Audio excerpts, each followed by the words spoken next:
안녕하세요. 돈 되는 상식입니다. 오늘은 2020년 하반기부터 달라지는 제도들에 대해서 말씀드리려고 하는데요.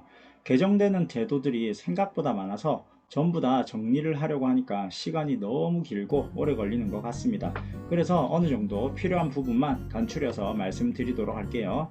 우선 첫 번째로 과학기술정통부에서 전자서명법이 개정되고 2020년 12월 10일부터 공인전자서명의 법적 효력이 폐지됩니다. 기존 법에서는 전자서명의 법적 효력을 공인인증서만 규정하였는데 12월 10일 이후부터는 공인사설 인증서 구별 없이 모든 전자서명에 동일하게 법적 효력이 부여됩니다. 이에 따라 블록체인, 생체인식 등 다양한 신기술이 적용된 안전한 인증 서비스, 편리한 인증 서비스가 활성화되고 이용자도 공인인증서 외에 다양한 서비스 이용이 가능해질 것으로 보입니다. 두 번째는 법무부에서 주택임대차 묵시적 계약갱신 거절 통지기간 단축 및 분쟁조정위원회 활성화를 통해 임대 분쟁을 해결한다고 합니다. 주택임대차 묵시적 계약갱신 거절 통지기간이 임대차 기간 종료 6개월 전부터 1개월 전에서 2개월 전으로 변경이 됩니다. 이에 따라 임대인과 임차인은 갱신 거절 통지에 따른 계약 종료에 대비할 수 있는 보다 충분한 기간을 보장받게 되고요. 임차인은 새로운 주거지를, 임대인은 새로운 임차인을 구할 보다 충분한 기간을 보장받을 수 있으며 임대차 분쟁조정위원회가 보다 활성화됩니다. 임대차 분쟁조정이 신청되면 피신청인의 의사와 관계없이 조정 절차가 개시되어 조정위원회 활성화를 통해 임대차 분쟁의 신속한 해결이 가능해질 것으로 보이네요. 개정 내용은 2020년 12월 10일부터 시행될 예정입니다. 세 번째는 전자보석제도 전자감독 조건부 보석을 시행한다고 하는데요. 2020년 8월 5일부터 전자장치 부착을 조건으로 피고인에게 보석을 허가하는 전자보석 제도가 시행됩니다. 피고인이 전자보석을 허가받으면 불구속 상태에서 자기 방어권을 보다 원만하게 실현할 수 있습니다. 피고인의 인권 보호를 위해 손목시계 형태의 전자장치를 적용한다고 하고요. 피고인이 보석 조건을 성실히 이행하지 않으면 보호관찰관의 통지, 검사의 청구 또는 법원의 직권에 의해 보석이 취소될 수 있습니다. 네 번째는 외국인 불법 고용 벌금액이 2천만원에서 3천만원으로 상향됩니다. 2020년 9월 25일부터 출입국 관리법 벌금액이 징역 1년당 1천만원의 비율로 상향되어 시행될 예정인데요. 법 위반 행위의 불법성에 비례하여 징역형과 벌금형 사이에 균형을 갖출 수 있도록 출입국 관리법에 규정된 벌금형의 상한액을 징역 1년당 1천만원 수준이 되도록 상향함으로써 벌금을 현실화하였습니다. 외국인의 불법 고용을 업으로 알선, 권유하는 경우 그 행위자를 벌하는 외에 그 법인 등을 처벌할 수 있도록 양벌 규정을 조정하였는데요.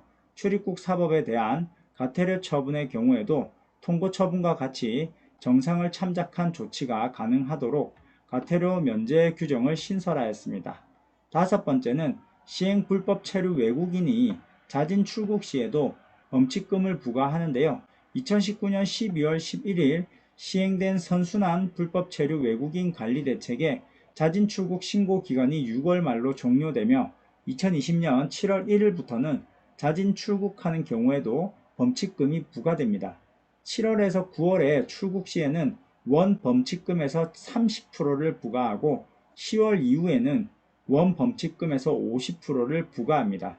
범칙금을 납부한 경우에는 입국 금지를 면제를 하고요. 범칙금 미납 시 법 위반 기간에 따라 1년에서 10년 동안 입국이 금지됩니다.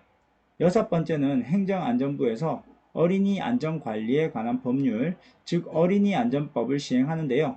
2020년 11월 27일부터 어린이 이용시설 관리 주체, 종사자에게 어린이 안전을 위한 조치 의무가 부여됩니다.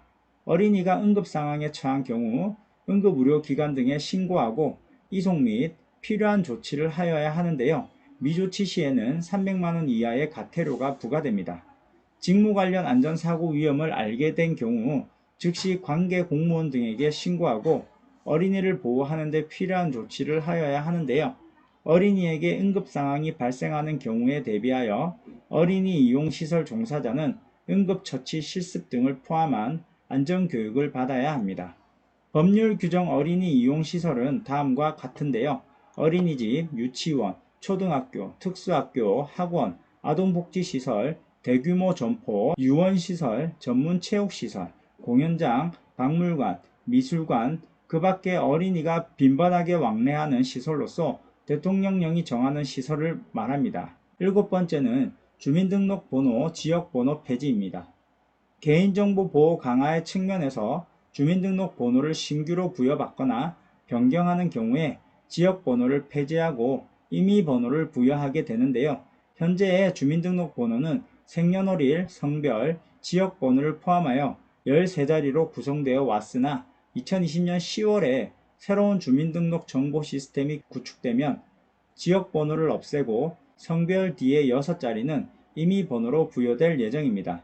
기존에 부여받은 주민등록번호는 그대로 사용되므로 주민등록번호 부여 체계 변경에 따른 국민들의 불편은 없을 것으로 보이며 앞으로는 주민등록번호 부여지역, 추정 등의 문제가 원칙적으로 차단될 수 있을 것으로 기대됩니다. 개정 내용은 2020년 10월부터 시행됩니다. 여덟 번째는 여성가족부에서 성범죄자 신상정보 모바일 전자고지를 시행하는데요. 언제 어디서든 성범죄자 신상정보를 확인할 수 있도록 모바일 전자고지 서비스를 실시합니다. 성범죄자가 실제 거주하는 읍면동의 19세 미만 아동 청소년을 보호하는 세대주는 스마트폰을 통해 성범죄자 신상정보 모바일 전자고지서를 수신하여 본인 인증 후 전자고지서 내용을 열람할 수 있습니다. 모바일 전자고지 수신을 원하지 않거나 전자고지서를 열람하지 않은 세대주는 기존대로 우편으로 고지를 실시하고요.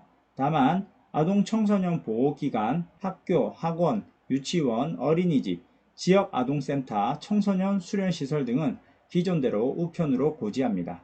위 사업은 2020년 9월에 시행됩니다. 아홉 번째는 아동 청소년 성착취물 처벌을 강화합니다. 아동 청소년의 성보호에 관한 법률에 아동 청소년 이용 음란물이 아동 청소년 성착취물로 표현이 변경되고 해당 범위에 대한 처벌이 강화됩니다.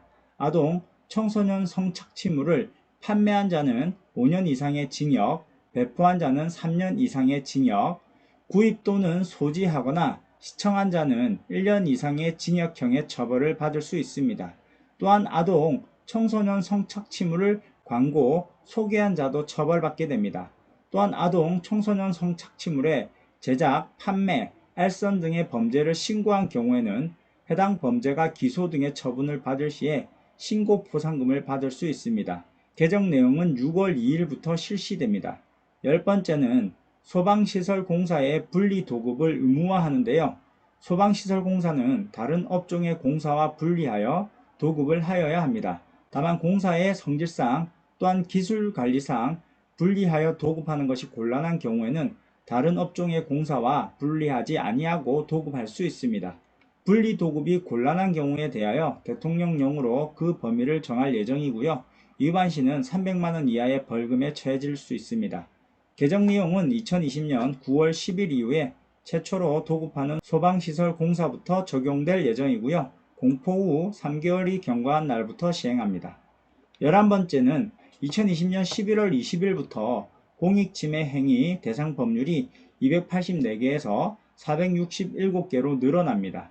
국민의 건강, 안전, 환경, 소비자 이익, 공정한 경쟁, 그 밖에 이에 준하는 공공의 이익을 침해하는 행위로서 467개 대상 법률 위반 행위에 대해 누구나 공익신고가 가능합니다. 예를 들어 성폭력처벌법, 병역법, 아동학대처벌법 등의 위반 행위도 새롭게 공익신고 대상이 되는데 13세 미만의 미성년자나 장애인에 대한 성폭력 행위, 사람의 얼굴, 신체 등에 촬영한 당사자의 동의 없이 성적 수치심을 유발할 수 있는 형태로 편집, 합성, 반포하는 행위, 병역 의무자가 병역 기피나 면탈 행위, 아동복지시설 종사자나 학교 교직원, 어린이집 보육 교직원 등이 아동학대 범죄를 저지르는 행위 등이 이에 해당됩니다. 12번째는 유선 결합상품 원스톱 사업자 전환 서비스를 도입합니다. 2020년 7월부터 초고속 인터넷과 유료방송 결합 상품 등 방송통신 서비스 사업자 변경이 쉬워집니다. 지금까지 각각 처리하던 방송통신 결합 서비스 해지와 신규 가입이 한 번의 신청만으로 처리되도록 개선됩니다. 이번 서비스는 신규 가입을 하려는 사업자에게 가입 신청을 하면 기존 서비스 해지가 자동 처리되는 방식으로 전환이 됩니다. 13번째는 군소음 보상법을 시행하는데요. 그동안 군작전 및 훈련 시 발생하는 소음으로 지역 주민이 피해를 입더라도 피해 보상 제도가 없어 피해 주민은 소송을 제기해 법원의 판결을 받아야만 보상을 받을 수 있었습니다. 앞으로는 군소음 보상법 시행에 따라 소음 대책 지역에 주소지를 둔 실거주 주민들은 신청을 통해 보상금을 지급받을 수 있게 됩니다. 지급 주기는 1년 단위로 당해 연도 소음 피해에 대해 다음 연도에 청구 및 지급합니다. 14번째는 2020년 7월 30일부터 테트라포트 등 항만 내 위험구역에 대한 출입이 통제되는데요. 최근 방파제 등 항만 시설물에 관광객, 낚시인 등 일반인들의 출입이 증가하면서 테트라포트 내 추락사고 등 안전사고가 지속적으로 발생하고 있는 상황입니다. 이에 항만법을 개정하여 항만 내 위험구역에 대한 일반인의 출입을 통제하고 위반 시 과태료를 부과하도록 하였습니다. 16번째는 눈, 흉부, 유방 초음파 검사, 건강보험 적용을 확대합니다. 건강보험 보장성 강화 대책에 따라 20년 하반기에 눈, 흉부, 유방 포함 초음파 검사에도 건강보험이 확대 적용되는데요. 그간 초음파 검사는 높은 비용 효과성에도 불구하고 재정부담 등으로 4대 중증질환자, 암, 심장, 뇌혈관, 희귀난치 등을 중심으로만 보험이 적용되었는데요. 앞으로는 의사의 의학적 판단하에 해당 부위에 질환이 있거나 질환이 의심되어 검사가 필요한 경우에 대해 건강보험 적용을 확대할 예정입니다. 구체적인 보험 적용 대상과 의료비 경감 효과는 의료계와 협의 후에 관련 법적 절차 진행 후 마련될 예정입니다. 그럼 지금까지 2020년 하반기부터 달라지는 제도에 대해 필요한 부분들로 간추려서 말씀을 드렸는데요. 더 많은 내용들이 있지만 모두 담아내기에는 내용이 너무 많은 것 같습니다. 자, 그럼 오늘 영상은 이것으로 마칠게요. 앞으로도 더 좋은 영상으로 찾아뵙도록 하겠습니다. 구독과 좋아요 꼭 부탁드릴게요.